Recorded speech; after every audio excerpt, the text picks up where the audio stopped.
আপনারা সবাই নিশ্চয়ই অবগত আছেন যে মাগুরা জেলায় গত 6ই মার্চ একটি 8 বছরের মেয়ে শিশুকে নির্মমভাবে ধর্ষণ করা হয়েছে তার পরিবারের সদস্যদের দ্বারা, এবং তার পরে তার অবস্থা খুবই খারাপ হয় এবং তাকে মাগুরা সদর হাসপাতালে ভর্তি করা হয়।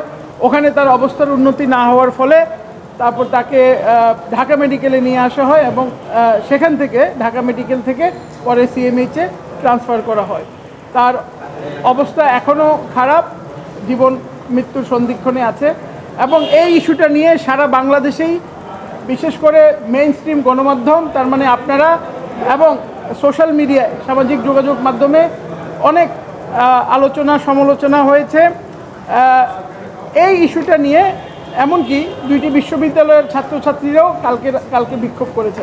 তো এই ইস্যুটা আমরা মনে করেছি যে কোর্টের নজরে আনা উচিত, এবং সেই কারণে আমার সাথে আমার লার্নেড ফ্রেন্ড সৈয়দ মাসিফ উনিও ছিলেন এবং আমার অন্যান্য লার্নেড ফ্রেন্ডরা ছিলেন। আমরা কোর্টের নজরে আনি এবং আমরা একটা public interest litigation application file করি।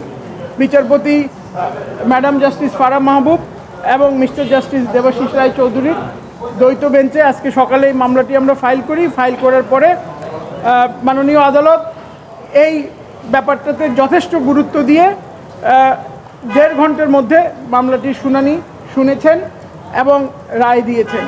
রায়ের মধ্যে মাননীয় আদালত অনেকগুলো জিনিস এখানে নিয়ে এসছেন।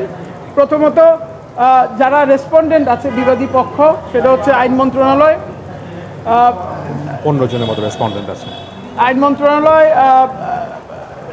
সমাজ কল্যাণ মন্ত্রণালয়, ministry of women and child welfare, তারপর হচ্ছে বাংলাদেশ মহিলা পরিষদ, ডিসি মাগুরা, আইজিপি পুলিশ, এর বাইরে আছে বিটিআরসি এবং ডিএমপি সাইবার পুলিশ। ওনাদেরকে নির্দেশনা দিয়েছেন।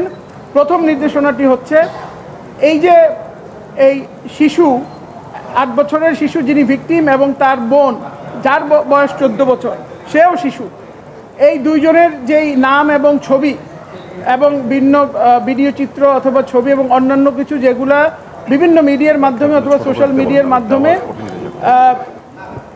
প্রচার হয়েছে, সেগুলো ইমিডিয়েটলি রিমুভ করার জন্য, 24 ঘন্টার মধ্যে রিমুভ করার জন্য। এর পাশাপাশি মাননীয় আদালত বলেছেন 2 জন ওয়েলফেয়ার অফিসারকে নিয়োগ দিতে 24 ঘন্টার মধ্যে, যাতে করে তাদের অবস্থা, তাদের ওয়েলফেয়ার এবং তাদের সিকিউরিটির ইস্যুটা দেখভাল করা যায়। এর পাশাপাশি আরও 2টি নির্দেশ দিয়েছেন। আমি আমার বিজ্ঞ বন্ধু মাসিফকে বলবো একটু আপনাদের জন্য বলতে। দেখেন, আজকে অনেকগুলি ডাইরেকশন কোর্ট দিয়েছে। প্রথম ডাইরেকশনটা যেটা ছিল সেটা হচ্ছে কি, এটাকে নজরে নিয়ে যে বাচ্চাটার নাম, তার অ্যাড্রেস, তার ছবি, এটা যেন সব জায়গা থেকে ডিলিট করা হয়। এখানে আমাদের নারী শিশু নির্যাতন দমন আইনের ধারা 14-র ভিতরে কিন্তু এটা একটা অফেন্স, যে রেপ ভিকটিমের নেম আইডেন্টিটি ডিসক্লোজ করা যাবে না।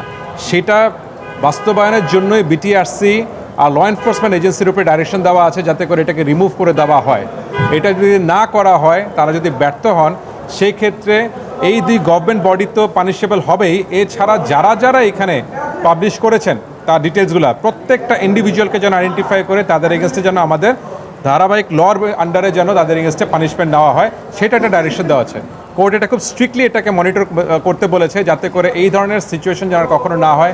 একটা রেপ ভিকটিমের আইডেন্টিটি যেন কোনো অবস্থাতেই যেন ডিসক্লোজ না থাকে, এটা আইনের লঙ্ঘন হচ্ছে। আর এটাকেই যেন বাস্তবায়ন করা হয়, তার জন্য প্রত্যেকটা গভর্নমেন্ট এন্টিটিকে কোর্টের উপর থেকে একটা ডাইরেকশন দেওয়া হলো। এটা গেল জাস্ট মেজর একটা ডাইরেকশন। আর সেকেন্ড হচ্ছে ইমিডিয়েটলি একটা 2 জন আপনার অফিসার নিয়োগ করে দেওয়া, যাতে করে হচ্ছে কি তারা যেন বাচ্চাটা, যেহেতু হচ্ছে তাদের রেসিডেন্সটা মাগুরাতে, বাট এই মুহূর্তে তারা আছে ঢাকাতে, তার জন্য 2 জন ওয়েলফেয়ার অফিসার ঢাকা এবং মাগুরা উভয়, তারা হচ্ছে কি ইমিডিয়েটলি বাচ্চাটাকে লুক আফটার করা শুরু করবে, যাতে করে বাচ্চাটার সেফটি, হেলথ, সোশ্যাল স্টেটাস সব কিছু যেন তারা যেন প্রপারলি এনশিওর করতে পারে।